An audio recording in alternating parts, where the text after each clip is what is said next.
মাননীয় প্রধান উপদেষ্টা ডক্টর ইউনূসের চীন সফরকালে তিস্তা মহাপ্রকল্প বাস্তবায়নের সম্ভাব্যতা সংক্রান্ত আলোচনার দৃষ্টি আকর্ষণ।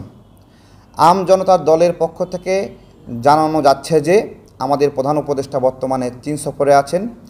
তিস্তা মহাপ্রকল্প বাস্তবায়নে ভবিষ্যৎ উন্নয়ন এবং সম্ভাব্য আন্তর্জাতিক সহযোগিতা বিষয়ে আলোচনা করতে একটি উপযুক্ত সময়। আমরা জানি একটি উচ্চ পর্যায়ের প্রতিনিধি দল চীন সফরে প্রধান উপদেষ্টার সাথে আছেন।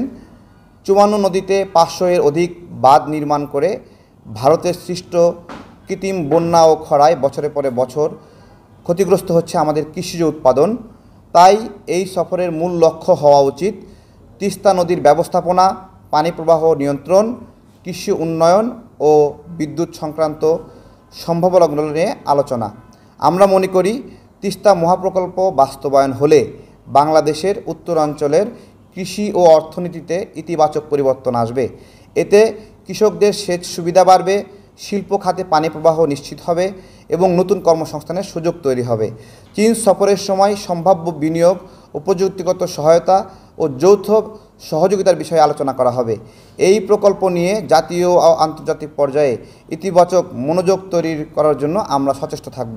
মাননীয় প্রধান উপদেষ্টা ডক্টর ইউনূস যেহেতু চীন সফররত আছেন, তাই গণমাধ্যম ও যথাযথ কর্তৃপক্ষের মাধ্যমে চীনের সহযোগিতায় তিস্তা মহাপ্রকল্প বাস্তবায়নের সম্ভাব্যতা আলোচনার জন্য আম জনতার দল দৃষ্টি আকর্ষণ করছে।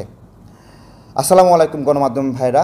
গত কয়েকদিন আগেই তিস্তা নদীর পাড়ে আপনারা দেখেছেন একটি ব্যাপক জনসমাগম হয়েছিল। তিস্তা পাড়ের মানুষরা একটি দাবি জানিয়েছে তিস্তা মহাপ্রকল্প বাস্তবায়নের জন্য। জাগো বাহে কণ্ঠে সবাই, ঠিক একইভাবে বলা হয়েছে জাগো বাহে তিস্তা বাঁচাই। তো আমাদের এই তিস্তা বাঁচলে আমাদের দেশ বাঁচবে, আমাদের উত্তরাঞ্চল বাঁচবে।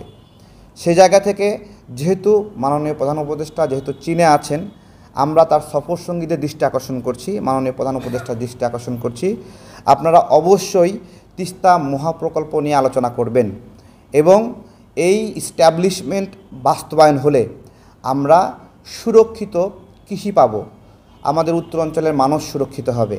তাই অন্য সকল আলোচনার মাঝে এই বিষয়টা যেন প্রাধান্য পায়, এই দৃষ্টি আকর্ষণ করছি আজকের সংবাদ বিজ্ঞপ্তি থেকে। আসসালামু আলাইকুম।